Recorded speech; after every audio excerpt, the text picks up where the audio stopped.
Hello and welcome back to Let's Write an Adventure, our ongoing live stream where we are creating not just an adventure, but an actual full campaign complete with its own custom domain of dread in real time from scratch.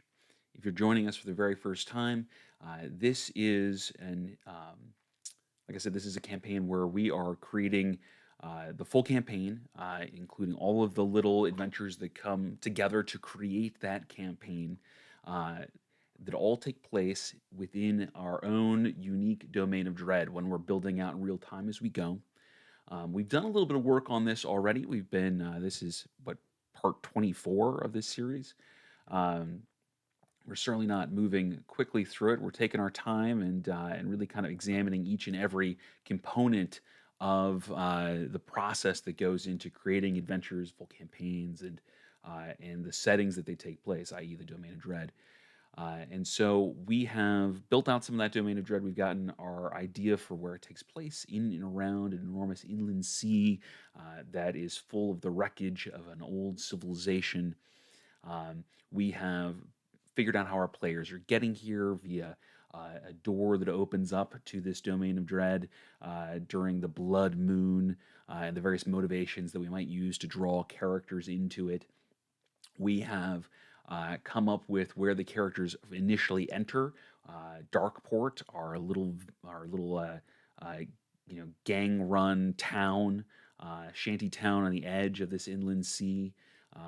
We have come up with the very first adventure in which the characters are kidnapped and briefly enslaved, and they have to escape their captivity, and in doing so, learn about the existence of a powerful artifact that gives the wielder control over this domain of dread, and they would recognize that as their best way to get out of the domain, to escape with their lives. And so now we're working on building out the part where they go out into the world and start exploring, trying to find clues, trying to find this artifact on their own. And so we have laid out a whole bunch of different clues for that. And let me go ahead and share my screen here real quick, just so that we can kind of do a cursory scan of that, because we've gone through and we have laid out some clues that we can drop wherever the characters find themselves after the first adventure. We've got a storyteller with Old Tales Lost Artifact. We've got some pointer NPC ideas. We've got a sea shanty that we want to interject into the adventure that should have some clues. And we've gone through using a node structure and built out investigative scenes to accompany those clues. Things like interviewing the storyteller. We're working on a dungeon where they can encounter a treasure hunter that has information that they might need. We've got an interaction with a siren and learning the origins and the full sea shanty and all the clues held within there. We've got places like a ghost ship castle, so old derelicts piled together to create a Sahuagin stronghold that has information that the characters might need to find the location of this artifact. We've got an old wizard tower made out of an enormous pillar of salt, and the wizard is actually working with one of the factions that's opposing the characters. And so we have a sort of a conflict situation built in there. We've got the idea of this moving isle that's built on the back of an enormous shrine built on the back of this enormous dragon turtle that has valuable information for the characters. And so we're working on building all of these things out and making each individual sort of investigative scenes, and in some cases, their own full fledged adventure site. And so the characters can explore the world, learn the information that they need to learn, and then eventually find this artifact where we'll interject a twist to go along with it. So, in sort of accord with what we do here on this channel, i.e., taking our time and building things out to the fullest so that they are the most fully rendered, um, we have been working on the dungeon in which the characters encounter a treasure hunter, or you should say that they go to seeking out a treasure hunter who theoretically has some clues about the location of this artifact. A treasure hunter who's looking for the artifact themselves, and therefore makes it a contentious interview. We wanted it to be more than an interview. We wanted it to be a situation where the characters actually have to get through a dungeon to find the person they're trying to find, and then have an interesting interaction with them that involves the conflict of trying to get information out of somebody who doesn't want to give it up. So we've spent a little time really building this out using the 5 room dungeon methodology for this, because again, it's just a single investigative scene, meaning that we want this to take maybe a session or so to complete. And we've got primarily pretty much the bones of this put together. Now, I will preface this by saying that again, we're putting a lot more detail and time into any one of these sections than you would necessarily need to if you were building this in real time for your for your players, right? With the amount of information we built in this, you could run this for your players, theater of the mind, no map needed, and build out the rest from your own imagination. But since we have all the time in the world, and we want to kind of examine each and every part of this so that you might learn how to do some new techniques, and what sorts of things might inspire you. We're going to take our time and really render this as fully as we possibly can. That being said, this is an interactive stream as always. So if you have got your own thoughts and opinions on what we're working on here, please jump in. Let me know. I love getting your feedback. You guys come up with some really creative stuff. In fact, I would say that some of the most creative things that we have put into this live stream have come from comments from you all. So please don't be shy. Jump in there and participate. And of course, if you have any questions, you're not sure exactly what we're working on, or why we're working on something in the particular direction, or what we might do in a different situation, jump in with those as well. I'm really happy to make this a dialogue. Looks like we've got our first comment from our regular contributor, Jonathan Frost. Let's see here. I was looking up sirens recently and found a piece of art with a huge dragon turtle attacking a wharf with sirens writing on it. Very thematic to the setting. Yeah, absolutely, it is. That is very much the vibe of our seafaring domain of dread. That would be a cool piece of artwork to be able to incorporate into something like this. Um, and that is I'll mention that sometimes when I'm working on dungeons or adventures for my own kind of tables, when I'm not necessarily rendering them as fully as this, when I'm building a lot from my own imagination. Something I sometimes spend time doing is creating a mood board for it, where effectively I'll take artwork that I like that is very much of the vibe that I'm trying to establish. Color swatches, different fonts if they appeal to me, um, all that kind of stuff, and just kind of put it in one sort of collage like image, and use that as the to kind of help me capture my understanding of the vibe of what I'm trying to create, so that when I just need to pull stuff out of my brain on the fly, I kind of already have some of that, some of that art in mind. I can picture some of those things based off of what I have found on the internet there. So that's one technique if you're trying to do this kind of stuff pretty quickly, especially if you're building a campaign from scratch and you're building it out in real time as you play it. Finding artwork like that and building yourself a mood board is a great technique. Unfortunately, with intellectual property rights being what they are, it's not something we can typically do on this channel because we don't want to steal anybody's art. Um, but maybe if we can swing in the future, if we can get somebody who would lend us some art for this, we'll try something like that and show you kind of what I mean. All right. So, like I said, we have built out our entry, our setback, our puzzle, our encounter with the BBEG already. We have created this sort of little one-shot dungeon that takes place in a cluster of crumbling towers connected by windswept stone bridges, with many balconies and parapets that are exposed to the elements.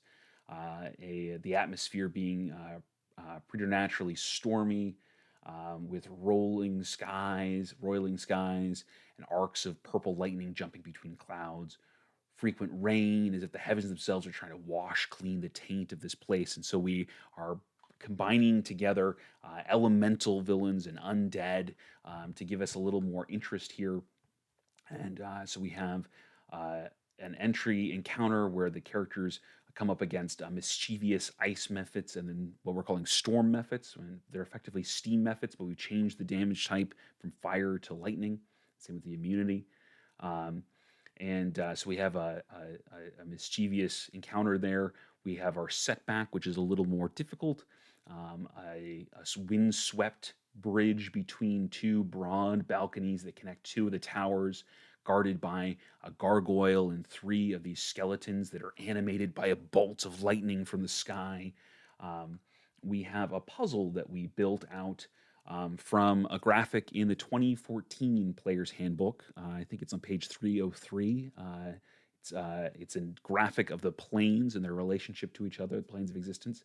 And so we've got a brass door that guards some treasure behind it, and the door has got the material plane in the center is kind of a button, and then rings around it that can be turned to orient correctly. We want to get the Feywild and the Shadowfell on one of those rings in the right orientation. We've got the elemental planes of air, water, earth, and fire in there that the characters will need to get in the right orientation. And then we have Elysium, Limbo, Hades, and Mechanus in there. Again, getting that in the right orientation. If you get all of those oriented together properly, matching a mural that appears earlier in the adventure, then the door will open up and reveal a hidden cache containing 2 potions of lightning resistance and 30 assorted gems, each worth 10 gold pieces. That should be 10 gold pieces each, not just 10 gold pieces. And then we have a climactic encounter with our big bad, in which we have taken an Azure Sentinel and again reskinned it to create what we're calling a Storm Sentinel, where we have swapped out the fire damage and immunity for lightning. We've done the same thing for 3 Magmans. Now they're sort of lightning, little minor lightning elementals that guard this chamber against intruders, and that this is where the characters will also encounter the treasure hunter that they're looking for. And so we end up in something that I really like to do in BBEG encounters and the climaxes is where we have sort of dueling objectives for our characters, where on the one hand they need to defeat the elementals that are here that are posing a threat to them. On the other hand, they got to keep the treasure hunter alive. And the treasure hunter doesn't particularly care if the characters remain alive. In fact, it's kind of in their best interest if the characters don't. And so they have sort of a hostile entity that they need to protect because they need to get the information out of them. And so we have that struggle between the two parties of, fighting their opponents and then having to protect somebody else who is really not terribly interested in them succeeding. And then, of course, we have the reward. And the reward for this is the opportunity to interview the treasure hunter. And so, again, this is, we could run this adventure. We absolutely could. But let's add a little bit more to it. Let's make it a little cleaner, a little more fully rendered here. Let's do some things like let's add some treasure in here. Let's add some random encounters, especially because we don't have a map for this. And so we're not just looking at 5 rooms that go one room after the other. The idea here is that these are a series of towers and there would be thematic spaces in there. They don't necessarily have dangerous encounters in them, but have the opportunity for the characters to explore. And we want to have some, bring those to life with some random encounters and with some description of the general features. And so it's easier to narrate when we run this. And so we can kind of pull this out of our minds and create this in the mind's eye of the players. So we've talked a little bit about the vibe. Let's go ahead and start building out some of the general features. So general features are, they're pretty diverse. This is sort of my catch-all area. Anything that is, almost universally true throughout the adventure is stuff that I'll include here. So, as always, I start with what I know, and then we'll build on to some special stuff here. So we might want to toss in some cool mechanics if we want to do that into the space here. Maybe the deal with the rain and the wind and the elements. to kind of add some interest to some of the combat encounters and things like that, especially maybe the encounter with the gargoyle and the skeletons as that takes place outside. Um, but let's start with something simple. Let's start with lighting. And there's no reason for this place to be lit. So I would say interior rooms are unlit and are unlit unless otherwise stated, and all descriptions assume the characters have dark vision or a suitable light source. Exterior areas are lit during daylight hours,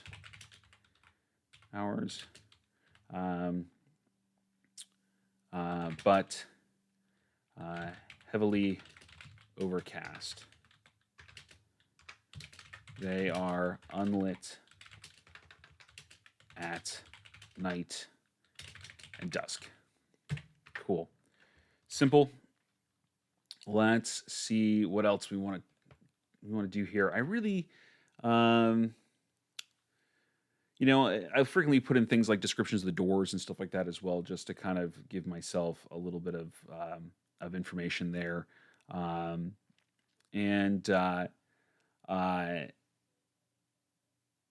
but we also, I kind of want the weather is a big deal here. There's lightning and there's rain and there's and there's this stormy weather here, and I feel like that should play a part in this to some degree, so that the players really kind of see the effect of that on their characters, to kind of help build the mood there.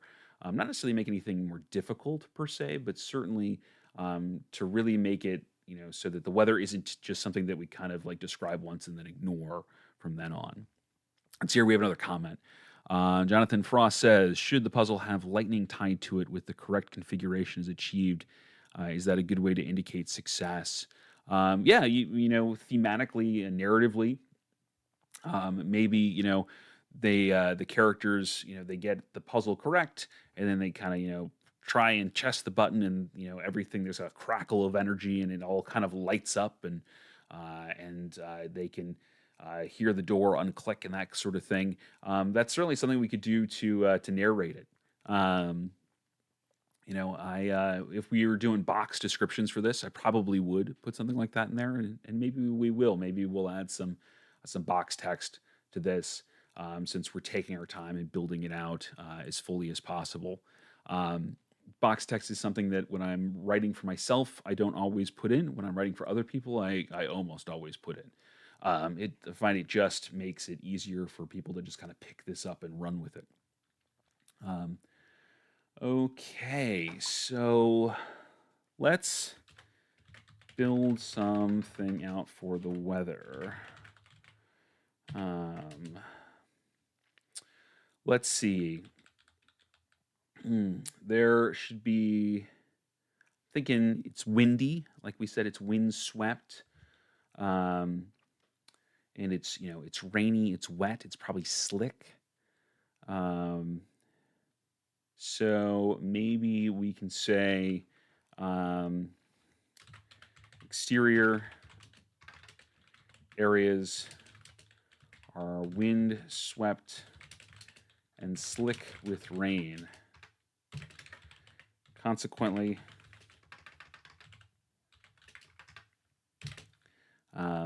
we'll say ranged attacks and wisdom perception checks that rely on hearing are made with disadvantage. Additionally, dexterity saving throws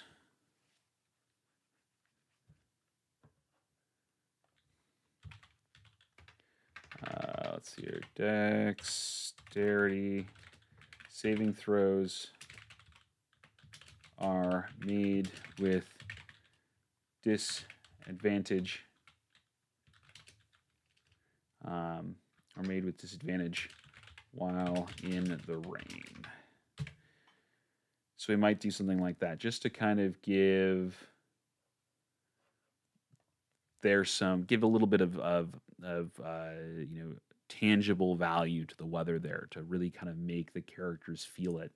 And then that's not crazy, too. And the reason I go with dexterity saving throws on that is I'm thinking, quick movements being made on a slick surface. If you're just kind of walking in the rain, it's not a big deal. But if you try to, dart to the side real fast, your legs might kind of slip out from underneath you there, or you might make it. So your kind of agile, highly dexterous characters aren't going to have a problem, but some of your other characters might. A couple other comments here. Let's see here again from Jonathan Frost. We've got any wood might be described as spongy due to being waterlogged. Yeah, absolutely. Again, with the box text, if we work that in there, we'll definitely kind of talk about that. That being said, as we're talking about the doors on this, we might make that reflective of them. That we might reflect that sponginess and their ability to kind of break them down or something along those lines. We could say doors. We'll just say doors. We don't need to say doors and windows. We'll just say doors. Doors. All doors are unlocked unless otherwise stated. Doors are made of simple wood with brass banding. The wood is waterlogged from the rain, making checks to break, I should say giving any checks to break down the door advantage. I'm a big fan of just adding disadvantage or advantage on a lot of stuff instead of trying to come up with a plus or worse, a minus to a roll. I think it's just easier to remember, and it's just kind of easier to play with here. We could also take the tactic of lowering the DC to bust in the door. Something like this, I'd normally set it at like maybe a DC 15 or something to break in the door. But it being waterlogged, maybe it's a 10. The reason I don't necessarily want to do that with this right now is that 10 is a pretty easy number to hit, and just because the wood is spongy and wet, it's reinforced and holding. I don't want to say that it's just it's a simple thing to bust in any of these doors, but it's certainly easier than it would be. So I think advantage walks that line normally, walks that line pretty well for me. You could go either way on that. It's entirely up to you if you wanted to change the DC or something along those lines. But I would say, let's see here. So the doors are made with simple wood with brass banding. The wood is waterlogged from the rain and giving any checks to break down the door advantage. Doors, we'll say locked doors can be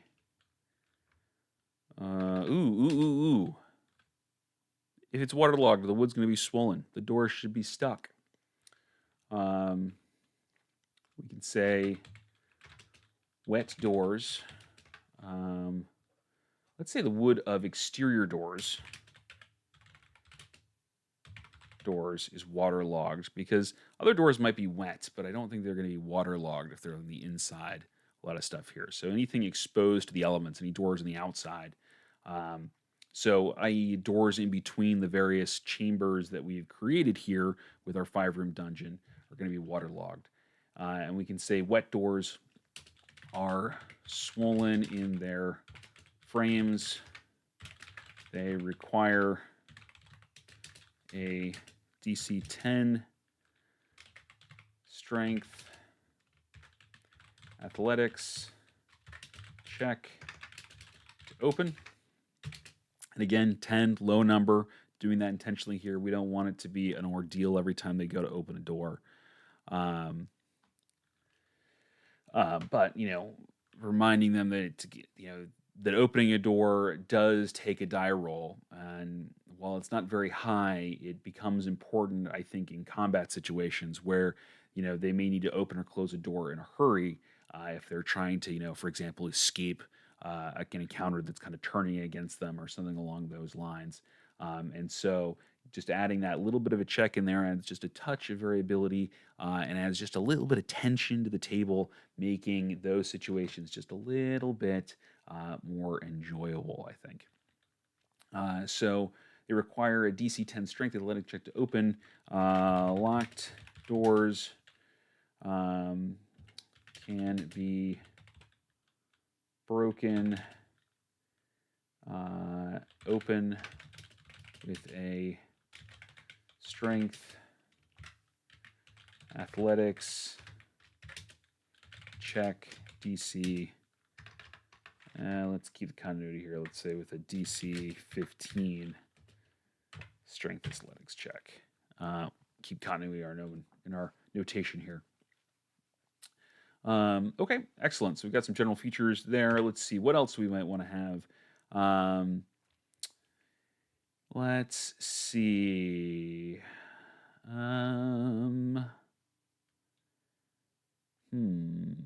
Anything else we want to add to our general features here?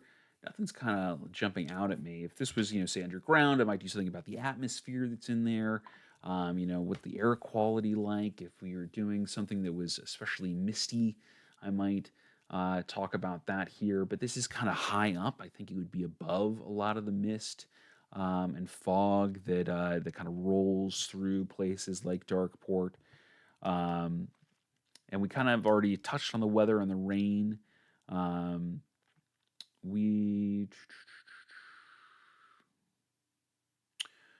we could do? Once again, Jonathan, you are reading my mind here, friend. Are the structurals stable or unstable? I was just thinking about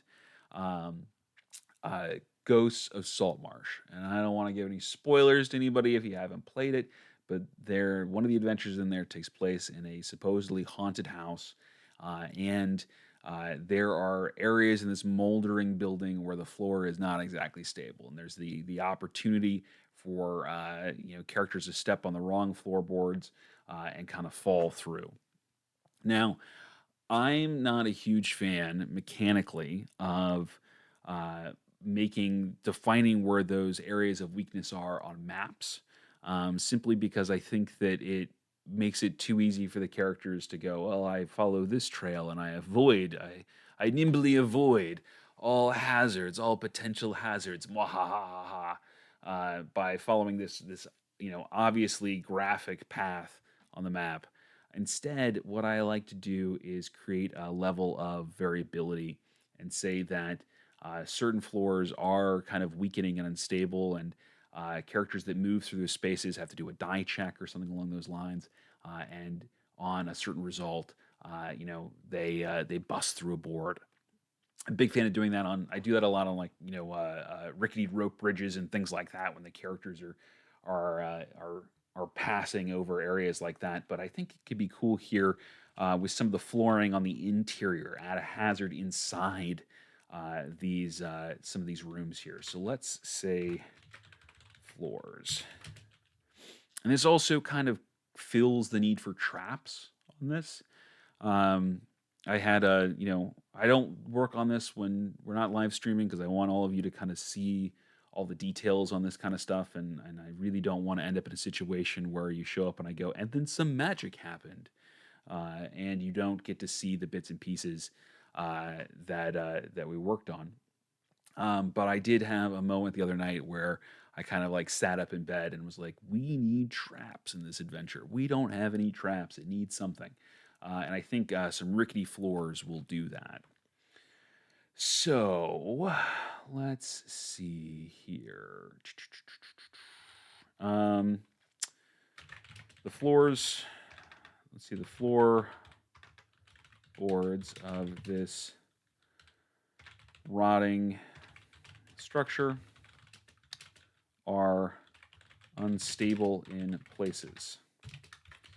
Interior rooms with wooden floors have let's see here, have areas of rot. When a character moves through, let's say moves more than 10 feet per turn in these areas, that we'll say roll a, let's say 1d4 on a result of 1. The floorboards give way, and the character must make a DC, we'll say 12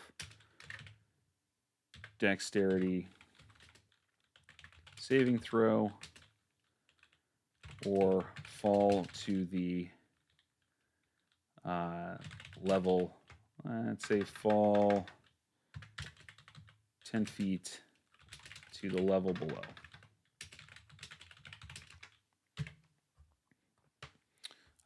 Simple, easy trap, works throughout any of the interior buildings, certainly makes combat a little more interesting. Can you think about, having to deal with the mephits in the first room with on a moldering floor? The mephits are flying around. They're not affected by this. But the characters are having to kind of run around and battle these creatures. Anytime they move, they risk falling through the floor. That could add some, certainly make the combat a little more interesting. Cool. And then we can add some aesthetic stuff here, especially if we're, if we're going to do this in lieu of box text. We can add a little bit here. So Jonathan mentions in the chat here, mentions is the stone moldering. I think there's probably a fair amount of mold in this place, and we can add that here if we want to kind of just note the flavor of something that might be universal throughout. And there's nothing wrong with that. So let's say,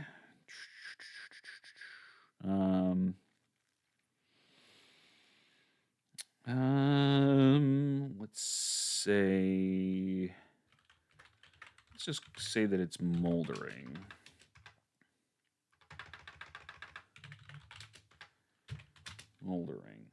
And we'll say that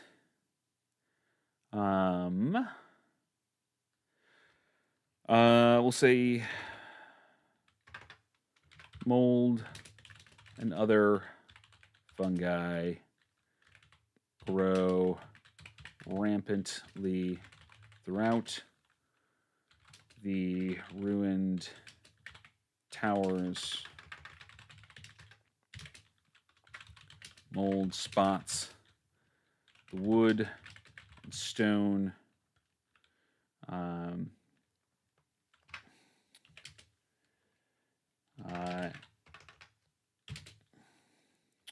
let's see here.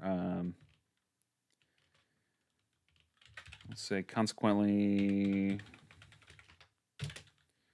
interior rooms smell musty and stale with fungal spores. Give ourselves just a little bit of flavor there.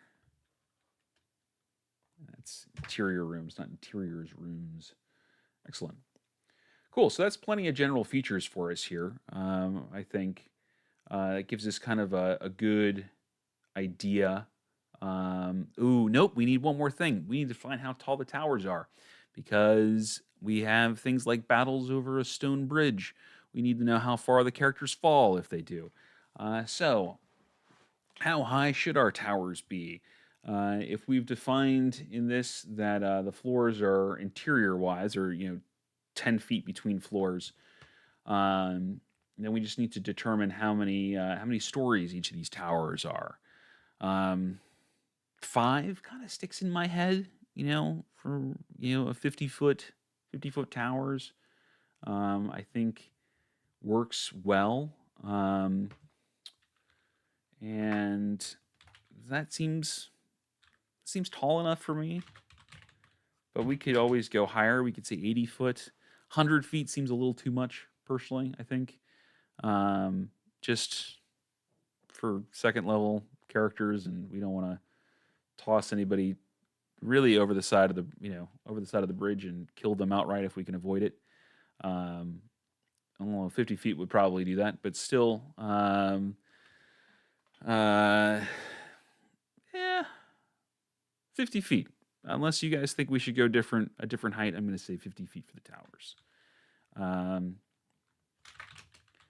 towers are 5 stories, making their highest floors 50 feet from the ground.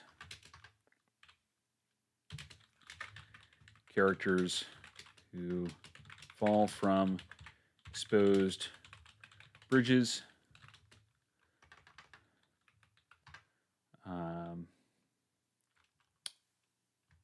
should say, let's say characters who slip from exposed bridges must make a DC 12 dexterity saving throw or fall 50 feet, taking 1d6. Actually, we'll just, I was going to say 1d6 damage per 10 feet, but let's just make it easy on people. Let's say 5d6 bludgeoning damage. So, remind if you're gonna if you're playing this adventure, remind your wizards to bring Featherfall with them to prepare Featherfall for this particular adventure. Make it worthwhile. Cool, easy enough on that there. Terrific. So let's talk about random encounters. We don't necessarily need a ton of them in this little 5-room dungeon.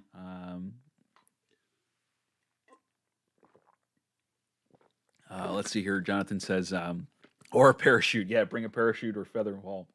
Yeah, a parachute like they have in what is it, Waterdeep Dragon Heist. There's a parachute you can get in there.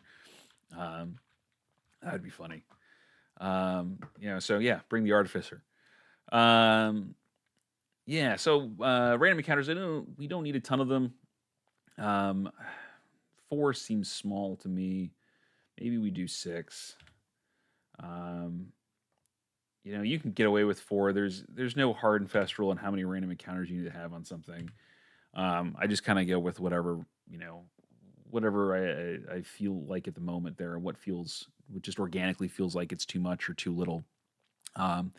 Primarily because I'm a firm believer that random encounters should have some hostile encounters, they should have some neutral encounters, and they should have some positive encounters. So that we're not always just checking for what horror befalls the characters. Sometimes good stuff happens. Sometimes they luck out. Now, should make that rare, but sometimes they do. So I will frequently put something in here like a hidden cache or something along those lines. I'll say lost gear. We'll do one on there. And the idea being that maybe the characters come across these are still low level characters, so maybe they come across some lost equipment from previous adventures, something along those lines. Simple things, add a little value here, things they might not buy for themselves, like lanterns and what have you, that could be useful. It doesn't always have to be magical items or gold, although we should certainly work a little bit of treasure in there. But we can make a table for that for the lost gear. Um, so I would say for something along this lines, let's make 3 hostile encounters. Let's make 2 neutral, and then our lost gear is um, let's see. Let's say characters find lost gear. So we remind ourselves that this is a positive thing.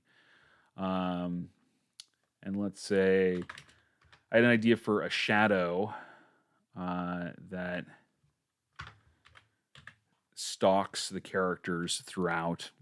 Because of the mechanic that shadows can move through, small areas. I think it's something like an inch or like that. It makes them kind of a cool kind of predator that we can have. We can let loose and have this shadow moving through, trying to hunt down the characters. I talked when we came up with this idea initially about this vision that I had of like the characters moving through the unlit interior of one of the towers, and lightning flashes and it lights up the room that they're in for the moment, and they have the sudden realization that there's one too many shadows in the room.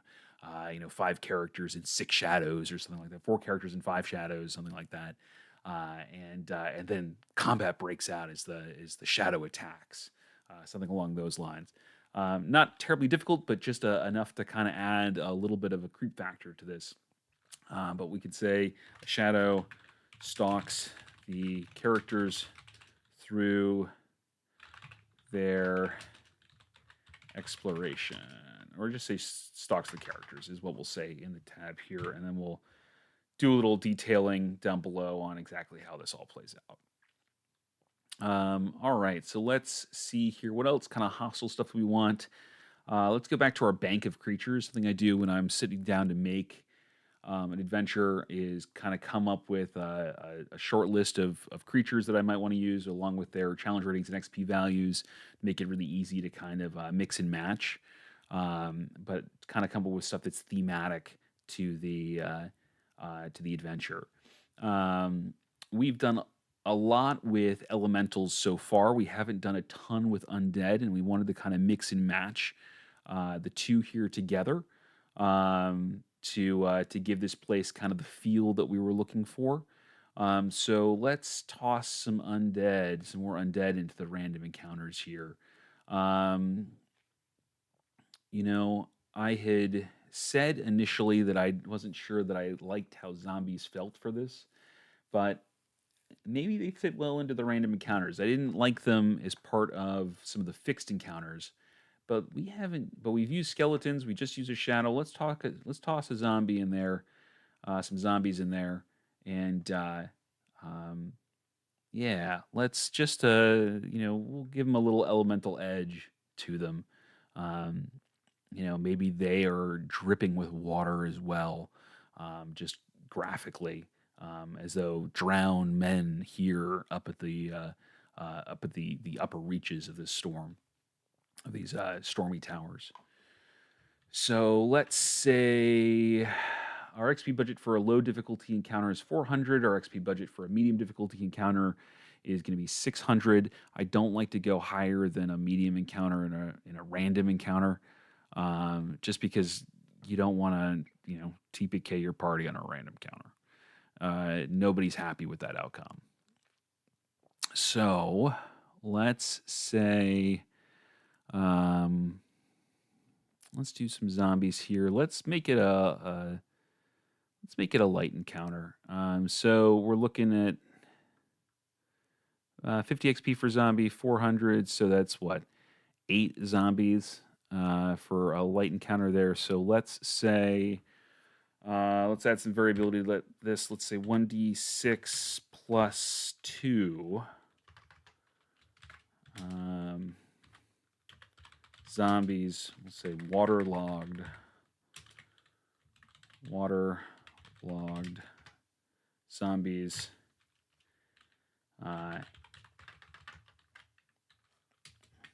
animate. Again, we'll add a little descriptor down here to give ourselves some context if we need it for some of these. I like to keep the description of what they're doing kind of low in the, or kind of minimal in the random encounters table, so that there's some more versatility to it. Because if we keep rolling ones, for example, on random encounters, is it, do we reroll, or do we let them have a predatory shadow all the time? It's just so many shadows. All right, so we've got 2 undead here. Let's do one. Let's do one with some elementals here. Let's say,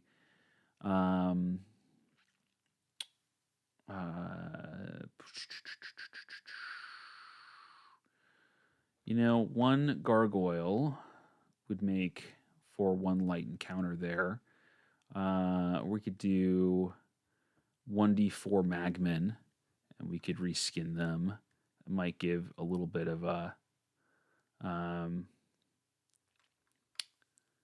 yeah, let's see here. Yeah, let's do that. Let's do magmen. Let's say 1d4 magmen. And we're going to do the whole swap fire damage immunity for lightning.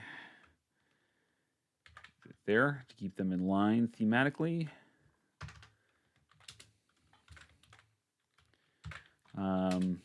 Patrol the towers. Yeah, so we can have a random encounter there. And that could end up being neutral, just depending on how the characters interact here, and how you decide to DM it. It doesn't have to be a combat encounter, but it has the potential for it. So let's come up with some neutral stuff here. Maybe we have some non-hostile mephits who could be helpful, or they could be harmful. Maybe they're just maybe they want to extort the characters. So let's say, let's make them. What kind of methods should we do? Should we have them be these storm methods like we talked about here, and maybe just a couple of them? Or do we want to have them ice methods? Maybe.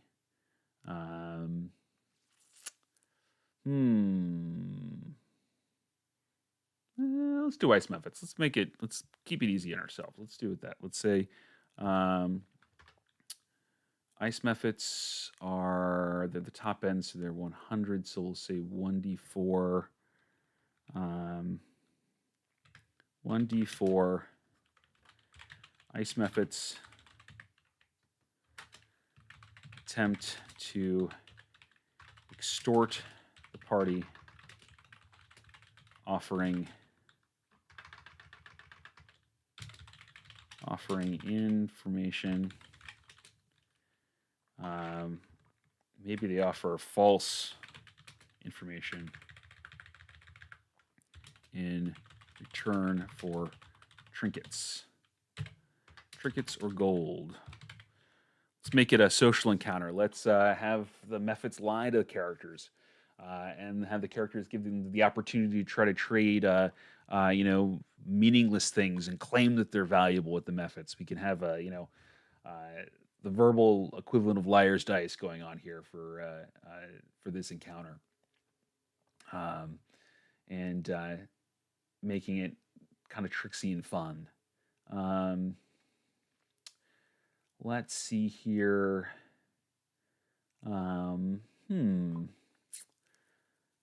What else could we find? Maybe, because this is a place that adventurers have been to. So let's see. We got another comment. So we got Jonathan Frost says maybe one mood encounter. The character is disturbed, a roosting flock of gulls, creating chaotic movement. Yeah. We could do something like that. I was thinking maybe coming across graffiti in various places in here. And you said, or force, Jonathan Frost says, or force a deck save or lose footing from a disturbance. Um, yeah, we could do something along those lines. Um, I like the idea of it being a mood encounter, of it just kind of creating some atmosphere. Um, um, let's say I like the flock of gulls. I like the flock of gulls. But we can add a little bit more to that, I think, by um, you know, adding it as, gulls or bats or maybe even, sturges or something along those lines. Um, and not, just something that's this thematic to this. It doesn't add another combat encounter, but just kind of disturbs something that's here, maybe rats um, in here, that kind of thing, just to send them skittering and add kind of a jolt of mood as you describe it. So let's do that. Let's see here. The characters disturb a cluster of tiny, non-aggressive creatures, such as a flock of seagulls, bats, sturges, or rats. Simple as that. Okay. Cool. All right. So yeah, we got some random encounters built out. We will let's we'll start kind of detailing our thoughts for all of this down below here. So we'll say shadow period TBD. We'll say zombies TBD. Magman TBD. Mephits TBD. And I'm going to call them vermin TBD, and lost gear TBD. We'll outline that. Cool. I meant to do this at about the halfway mark of ours, but we kind of got into a groove here and I did not pause. So if you don't mind bearing with me for a moment before we continue on, I'm going to do a little bit of a shameless self plug. In addition to doing this on YouTube, I also professionally DM a fair amount. I'm on startplaying.games. You can find all my content at startplaying.games/GM/RJ Kerr, just like the web address up here. But I've just added a bunch of campaigns and some one shots in here. In fact, those are starting to fill up already. We've got one that is my take on the Lost Mine of Phandelver, primarily aimed at beginners, but great for all levels of player. And that one just needs one more player to start before we'll run that session weekly on Saturdays. But I've got some other ones, including the Tomb of Annihilation. I've got a Ghost of Saltmarsh one set up here, and then some one shots that are my own creations. One I've written myself. Hag Heist is one that's been very popular. It's a one shot, 4 hour heist style adventure where you've got to steal back an artifact from a hag. We've got The Haunting of Scalen's Moor, one that I've detailed how I wrote that one out on this channel, so you can actually see that one live and see how I run it. And frankly, have the proof in the pudding. See if my advice on how to write adventures is any good or not. But if you are a GM looking to get some time as a player, or if you have some friends who are looking for a new campaign or something along those lines, please, please, please feel free to send them my way. I also do custom adventures, and if you're not seeing one on here that you like, I am more than happy to run pretty much any kind of module or homebrew game, depending on what you're looking for. So just hit me up. Anyway, that you can find all that content, like I said, on startplaying.games/GM/RJ Kerr, just like my site here. And I hope to see you all in one of my games at some time. All right. End of shameless self plug. And with that, we are bringing ourselves pretty close to the end of our session tonight. Let's do one thing before we go. Let's go ahead and create a little table of lost gear of stuff that maybe the characters can find as a boon in here. Um, so let's say the characters come across a small cache of equipment left behind by previous adventurers. Um, Roll on the below table to determine what is found. Okay, let's put a little table in here. And we can keep this one small. This one can be a 1d4. That's easy enough.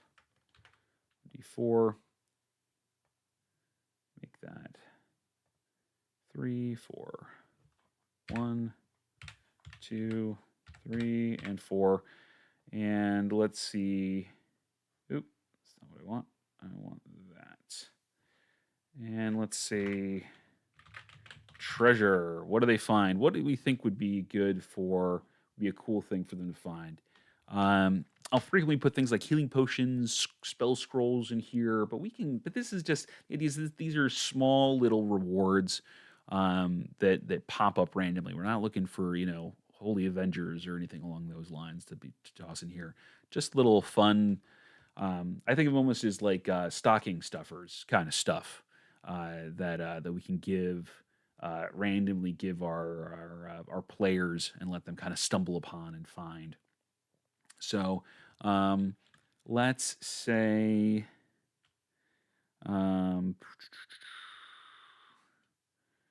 let's say 1d4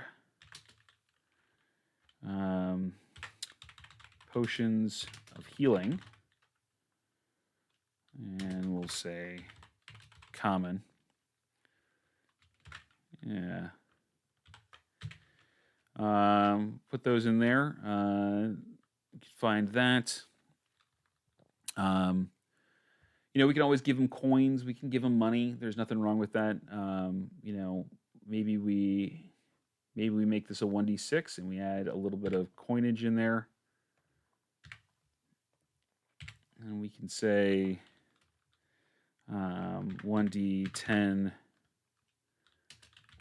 silver pieces. Let's see here. Jonathan says healing kit. Yeah. Antitoxin. Yep. All those are good. Let's put those in there. Let's say, flint and steel, fire starter, alchemist fire is a fun thing to kind of toss into this kind of thing as well. So let's say here 1d4 antitoxin. Let's say healer's kit with 1d8 uses remaining. Let's say an explorer's pack with rotted rations and empty water skin. So get rope and torches and things like that out of that. That'll give you either flint and steel as well. We could then say, let's do one alchemist's fire or acid. In case we roll that twice by accident. But, all kinds of little goodies for the good adventuring, humans. And we can give our little treat to our players. And while I'm not a big fan of fudging dice rolls, this also gives you a table of like little goodie stuff that you can kind of hand out if your characters, if your players have been done some especially cool stuff or come up with some really creative things. Instead of just giving them inspiration, you can, oops, I rolled a 6 on the random encounters. You find some cool stuff, and fudge that roll for them. Give them a little reward uh, for being extra cool players. Cool. All right. Well, we are at our time for the night, so I'm going to go ahead and wrap up here. Um, Thank you again for sticking with me. Please like, subscribe, leave a comment if you've enjoyed this stream or any of my streams. All that kind of stuff helps grow the channel. That helps me stay motivated to keep doing more of these. We're what? This is the 52nd of these that we've done, so there's quite a log of them, and I'm hoping to do 52 more at least. So I really appreciate your support. Thanks for being here. And I encourage you to check out one of my games. Come and play with me. That's going to be at startplaying.games/GM/RJ Kerr again. Join one of my games, whether that's a campaign or a one shot or something that you want me to do custom for you. Happy to do all that kind of stuff. I would love to get to meet all of you at the table. So thank you again for being here, and I will see you all on Wednesday.